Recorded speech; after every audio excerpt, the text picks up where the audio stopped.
सूरज नाम का एक लड़का अपने ही कॉलेज की एक लड़की से बेहद प्यार करता था, जिसका नाम नंदिनी था। सूरज और नंदिनी कॉलेज के एक ही क्लास में बैठते थे, मगर वो दोनों अलग अलग बेंच पर बैठते थे। सूरज पढ़ाई में बहुत ही अच्छा था, लेकिन आजकल उसका पढ़ाई में बिल्कुल भी मन नहीं लगता था और वो हर वक्त नंदिनी के बारे में ही सोचता रहता था। एक दिन जब नंदिनी कॉलेज से छुट्टी होकर घर जा रही थी, तभी अचानक नंदिनी के कॉलेज के एक लड़के ने, जो कि नंदिनी का ही दोस्त था, उस लड़के ने नंदिनी का हाथ पकड़कर उसे आई लव यू कह दिया। तभी नंदिनी ने उसे कहा कि तुम सिर्फ मेरे एक पक्के दोस्त हो, इसका मतलब ये नहीं कि मैं तुमसे प्यार करती हूँ। लेकिन उस लड़के ने कहा कि नंदिनी, जब तक तुम मुझसे आई लव यू नहीं कहोगी, तब तक मैं तुम्हारा हाथ नहीं छोड़ूंगा। तभी अचानक सूरज वहाँ आ गया और सबसे पहले तो उसने नंदिनी का हाथ उस लड़के के हाथ से छुड़वाया और फिर सूरज ने बिना सोचे समझे उस लड़के को 2-3 थप्पड़ मार दिए। फिर उससे कहा कि जब नंदिनी तुमसे प्यार ही नहीं करती तो तुम उसके पीछे क्यों पड़े हो। तभी नंदिनी ने सूरज को धक्का देते हुए कहा कि तुम कौन होते हो हम दोनों के बीच में बोलने वाले। ये बात सुनकर सूरज निराश होकर अपने घर चला जाता है और नंदिनी सहित कॉलेज के सभी लोग भी अपने घर चले जाते हैं। घर जाकर जब नंदिनी सूरज के बारे में सोचती है, तब उसे एहसास होता है कि सूरज ने तो मेरी उस लड़के से हेल्प ही की थी और मैंने उसे कितना भला बुरा कह दिया। तब नंदिनी सोचती है कि कल मैं कॉलेज में ही सूरज को सॉरी कह दूंगी और अगले दिन नंदिनी कॉलेज जाती है, लेकिन सूरज उस दिन कॉलेज नहीं आता। क्लास में बैठी हुई नंदिनी सोचती है कि लगता है सूरज को मेरी बात का कुछ ज़्यादा ही बुरा लग गया। तभी नंदिनी क्लास के एक लड़के से सूरज का फ़ोन नंबर ले लेती है और घर जाकर सूरज को फ़ोन करती है। तभी सूरज फ़ोन उठाता है। जैसे ही सूरज फ़ोन पर हेलो करता है, वैसे ही नंदिनी पूछती है, क्या आप सूरज बोल रहे हो? मैं नंदिनी बोल रही हूँ। नंदिनी का नाम सुनते ही सूरज कहता है, हाँ मैं सूरज ही बोल रहा हूँ, लेकिन तुम्हें मेरा नंबर कहाँ से मिला? तभी नंदिनी कहती है, सूरज तुम्हारा नंबर मैंने तुम्हारे क्लास के एक दोस्त से लिया है और वो इसलिए क्योंकि मैं तुम्हें सॉरी कहना चाहती हूँ। तभी सूरज कहता है, नंदिनी तुम मुझे सॉरी क्यों कहना चाहती हो? तब नंदिनी कहती है, वो सूरज मैंने कॉलेज में तुम्हें उल्टा सीधा कहा और तुम्हें धक्का भी दिया, जबकि तुमने मेरे भले के लिए ही मेरी हेल्प की थी, इसलिए मैं तुमसे अभी सॉरी कहती हूँ, प्लीज़ मुझे माफ़ कर दो। सूरज तभी कहता है कि नंदिनी इसमें तुम्हारा कोई भी गलती नहीं है, सॉरी मेरी गलती ही है, मुझे तुम दोनों दोस्त के बीच नहीं आना चाहिए था। हाँ, अगर मैं भी तुम्हारा दोस्त होता तब मुझे तुम्हारे बीच में बोलने का पूरा हक होता।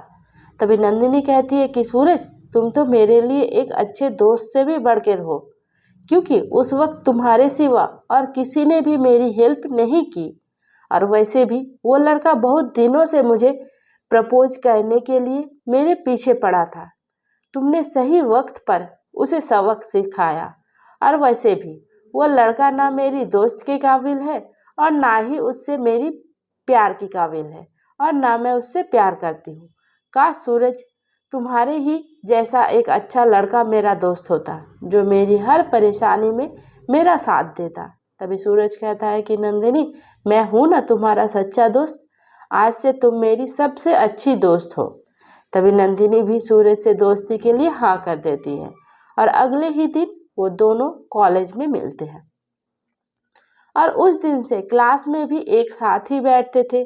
अब उनकी दोस्ती और भी गहरी होती जा रही थी और वो दोनों बाहर भी घूमने लगे थे। अब सूरज नंदिनी को अपने दिल की बात बताना चाहता था, लेकिन जब भी वो नंदिनी को अपने दिल की बात बताने उसके सामने आता तो वो यही सोचता था कि कहीं नंदिनी को उसकी बात का बुरा ना लग जाए और कहीं नंदिनी ने उसे मना कर दिया तो क्या होगा, कहीं हमारी दोस्ती भी ना टूट जाए। इसलिए सूरज कभी नंदिनी से अपने प्यार का इजहार नहीं कर पाया। अब धीरे धीरे कॉलेज भी खत्म हो गया, लेकिन कॉलेज के आखिरी दिन भी सूरज नंदिनी को प्रपोज नहीं कर सका और उस दिन वो बहुत ज़्यादा उदास था। तभी नंदिनी ने सूरज से पूछा कि तुम आज इतने उदास क्यों हो। तभी सूरज कहता है कि नंदिनी, मुझे तुमसे कुछ कहना है। नंदिनी भी यही कहती है कि सूरज, मुझे भी तुमसे कुछ कहना है। सूरज कहता है कि नंदिनी, पहले तुम कहो। तब नंदिनी कहती है कि मैंने अपने लिए लाइफ पार्टनर चुन लिया है और कुछ ही महीनों में मेरी उससे सगाई भी होने वाली है। तब नंदिनी कहती है कि अब तुम अपनी बात बताओ। तभी सूरज की आंखों में आंसू आ जाते हैं और वो वहाँ से ये कहकर चला जाता है कि मैंने तुम्हें अपनी बात कहने में बहुत देर कर दी। और नंदिनी भी उसकी ये बात सुनकर उदास होकर चली जाती है। कुछ दिन बाद नंदिनी सूरज को फ़ोन करती है। तभी सूरज फ़ोन उठाता है और नंदिनी कहती है, हेलो सूरज, तुम्हें क्या हो गया है? ना तो तुम मुझसे मिलते हो, ना ही फ़ोन करते हो। क्या यही है तुम्हारी दोस्ती? कुछ महीनों में मेरी सगाई है, सारा काम तुम्हें ही तो करना है। तभी सूरज कहता है, सॉरी नंदिनी, मैं तुम्हारी सगाई में नहीं आ सकता क्योंकि मेरी जॉब शहर से बहुत दूर लग गई है और अगले ही हफ्ते मुझे वहाँ जाना होगा। यह कहकर सूरज फ़ोन काट देता है। तब अगले ही दिन नंदिनी सूरज के घर पहुँच जाती है। सूरज के घर का दरवाज़ा उसकी मम्मी खोलती है। नंदिनी उसकी मम्मी को कहती है, नमस्ते आंटी जी, सूरज कहाँ है? मैं उसकी दोस्त नंदिनी हूँ। सूरज की मम्मी कहती है, अंदर आ जाओ बेटी, सूरज अंदर ही है, वो हर वक्त तुम्हारी ही बात करता रहता है। तभी सूरज नंदिनी को देखकर चौंक जाता है और उससे पूछता है कि तुम अचानक यहाँ क्यों आई हो? तभी नंदिनी कहती है, क्यों, क्या मैं तुम्हारे घर पर नहीं आ सकती? तब सूरज कहता है, नहीं नहीं, ऐसी बात नहीं है नंदिनी, तुम यहाँ जब चाहो तब आ सकती हो, मगर अब तुम्हारी सगाई होने वाली है ना, इसलिए तुम्हें सगाई की भी सभी तैयारी भी तो करनी है ना, और मैं तुम्हारी सगाई में नहीं आ सकता। नंदिनी, मैं मजबूर हूँ, प्लीज़। तभी नंदिनी कहती है कि सगाई की तैयारियाँ तुम्हें ही करनी होगी सूरज, क्योंकि अगर तुम ही सगाई में नहीं आओगी तो मैं सगाई किससे करूँगी? ये बात सुनकर सूरज के होश उड़ जाते हैं और नंदिनी से दोबारा पूछता है कि नंदिनी, तुमने क्या कहा, जरा दोबारा कहना। तब नंदिनी कहती है कि हाँ सूरज, मेरी सगाई तुमसे ही हो रही है। तुमने तो मुझसे प्यार का इजहार किया ही नहीं, लेकिन तुम्हारी आंखों में मुझे हर वक्त प्यार ही नज़र आता है। बस मैं तुम्हारे आई लव यू कहने का ही इंतज़ार कर रही थी, लेकिन तुमने मुझसे कभी कुछ कहा ही नहीं। मगर मैंने तुम्हारे बारे में अपने मम्मी पापा को बता दिया और उन्हें ये भी कहा कि मैं भी सूरज से बहुत ही प्यार करती हूँ और ये सगाई का प्लान भी मेरे पापा का ही है। वो मुझसे बहुत प्यार करते हैं, उन्होंने मेरी खुशी के लिए ही ये सगाई फिक्स्ड की है। अब बस तुम्हारी हाँ का ही इंतज़ार है।